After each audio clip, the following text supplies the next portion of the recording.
Okay, we're going to continue our work with child abuse and neglect from the Foster Parent College. We're doing a screencast of this to complete the work because I only had access to the file for about 30 days. So Alex went the other direction. We were doing a case study of Dimitri and Nikki and Alex and then Sophie. Anyway, here he demanded order, cleanliness, obedience, and compliance and adopted a spare the rod, spoil the child mentality.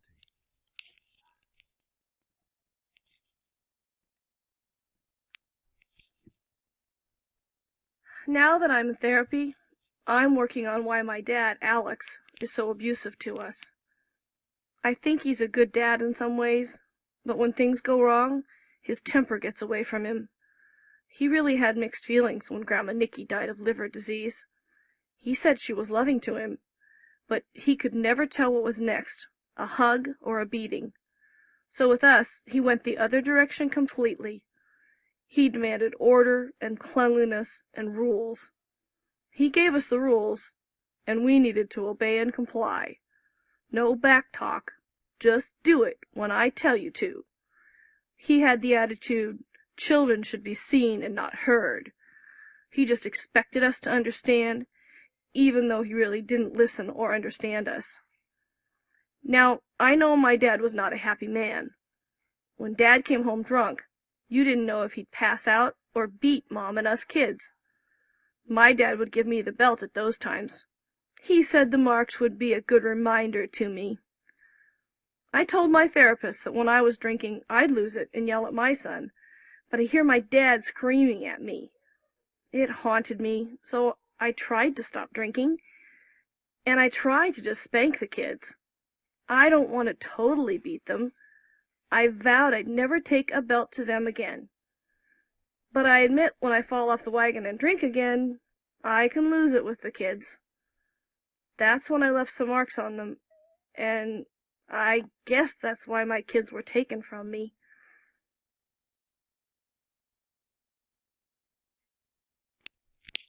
Alex's parenting characteristics mirrored his grandfather's. History repeated itself in this family. Let's focus on Sophie's dad, Alex. Which of the following attitudes or behaviors does Alex show? Choose true or false. Alex has inappropriate expectations. True or false?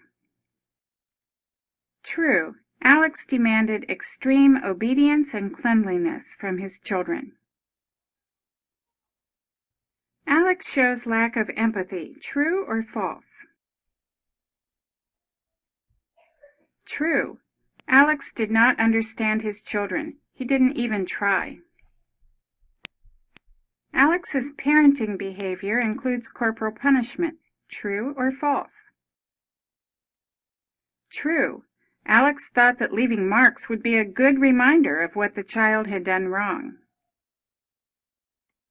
This story about Alex demonstrates a parent-child role reversal. True or false? False. He simply expected the kids to behave, obey, and comply, but he developed minimal closeness to them. As you can see from the exercise, the family resorted to corporal punishment over the years. Dimitri's family carries a pattern of abuse that will trickle down to influence future generations. Hopefully, the abusive family patterns can be broken. Often in foster care, we witness families that are victims of generational abuse.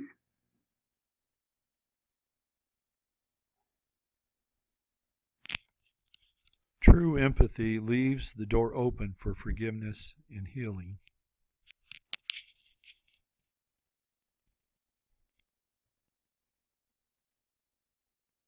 Imagine yourself as a foster parent of Sophie's 3 kids from the previous exercise. You and Sophie have sat down and talked together a few times. From that, you realize Sophie has had a tough life and that she was a foster child herself. She got pregnant at 14 and has never finished her high school education. Recently, drugs and alcohol have been a big problem for her. Sophie's kids have been in and out of care. The last time they were taken away after her drunken boyfriend beat her and her oldest. As a result, her boyfriend went to jail, and she picked up with his drinking buddy. During a visitation with her 2 children, she becomes emotional and confides with you. "The courts won't ever give my kids back. I'm trying, but they don't like me or my new boyfriend. And they make me take all these parenting courses I don't even understand." Later, in a team meeting, you are asked about your opinion of Sophie. How would you respond?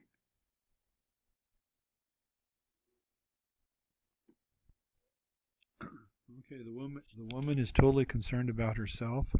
This poor woman, she sure has had a...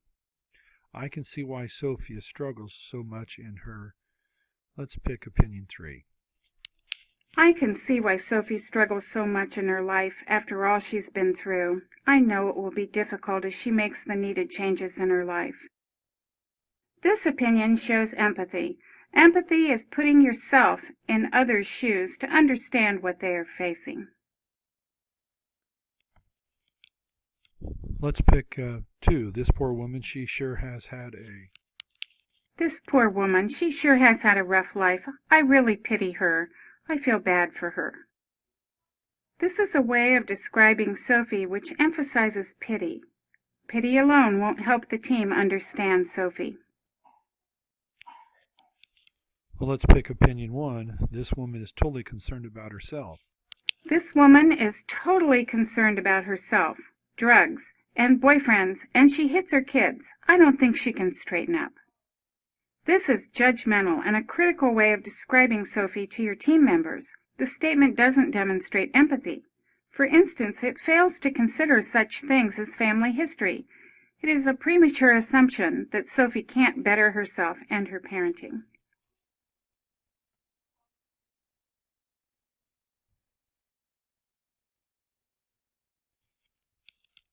In this last situation we just looked at, Rhonda and I were dealing with a situation with 2 of our foster kids' birth parents because we don't know that history.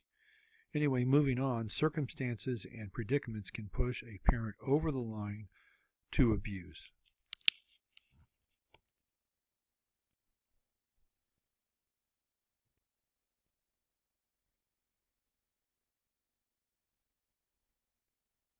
History, what birth parents have been through, can certainly be a huge factor in how they parent their children and how likely they are to maltreat them. But it's not only history that plays a part in determining whether a parent might abuse their child. Circumstances and predicaments the parents face at any given time can also affect how they care for their children and how they might even abuse them. Betsy, what can you tell us about present risk factors? Other current risk factors in the parent's day-to-day life can impact whether the parent might be more likely to maltreat his or her child. Factors such as the lack of helpful resources, living in poverty, isolation, and a lack of a social network can also add to the likelihood that the parents might be abusive or neglectful to their children. I should mention here briefly that there are even factors related specifically to the child or children that can add to the problem, push a family beyond what it can deal with. A child who has disabilities or serious emotional or behavioral problems can be taxing. I don't say this as a way of blaming the child for his own maltreatment, and I don't mention this as a justification for abusing a child. In any case, all of these factors can be grouped under what we call present circumstances and predicaments facing the family.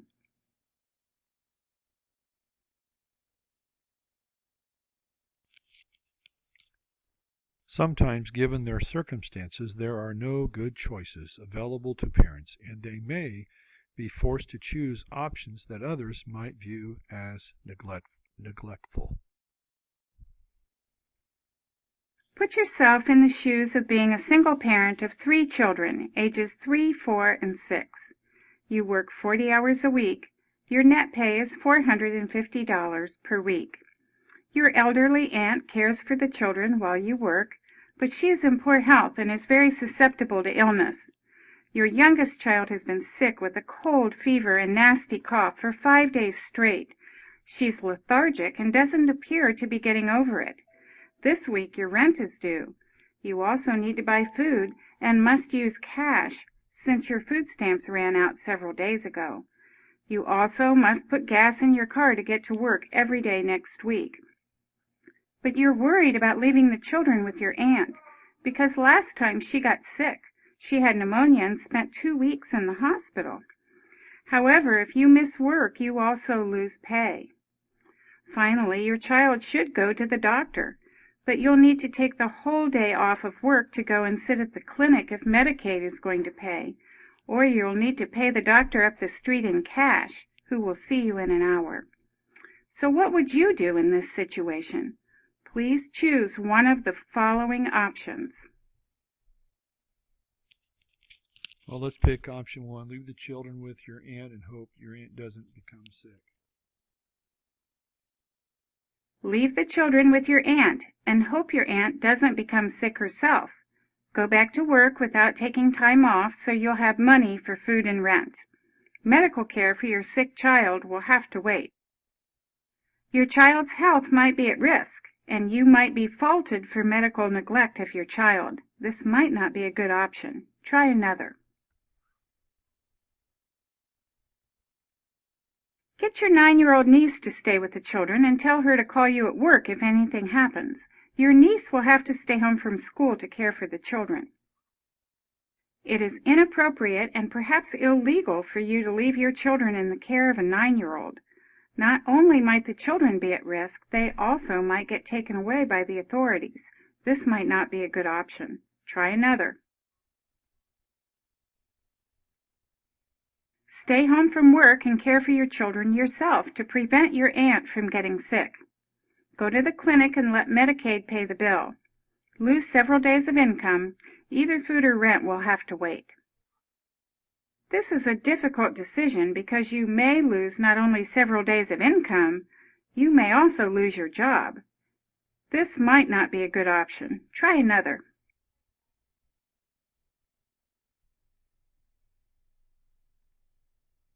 Stay home from work and care for your children yourself to prevent your aunt from getting sick. Go to the clinic and let Medicaid pay the bill. Lose several days of income. Either food or rent will have to wait. This is a difficult decision because you may lose not only several days of income, you may also lose your job. This might not be a good option. Try another.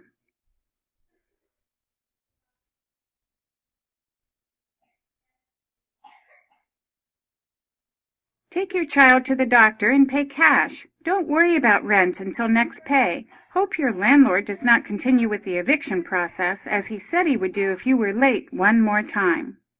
This could be workable, but remember, if you fail to pay your rent, you may find yourself and your children homeless and on the street. This might not be a good option.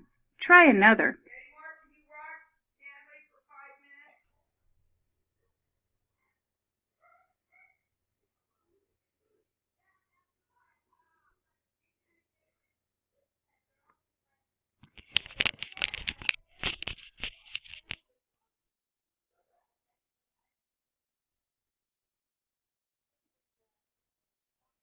As you can see in this exercise, sometimes there are no good options for the circumstances parents find themselves in.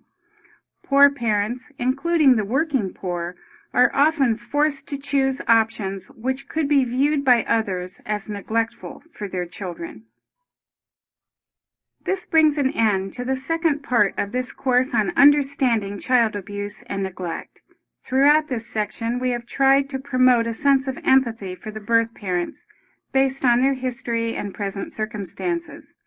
It has been our goal for you to come away with an understanding that the child's parents are not all bad.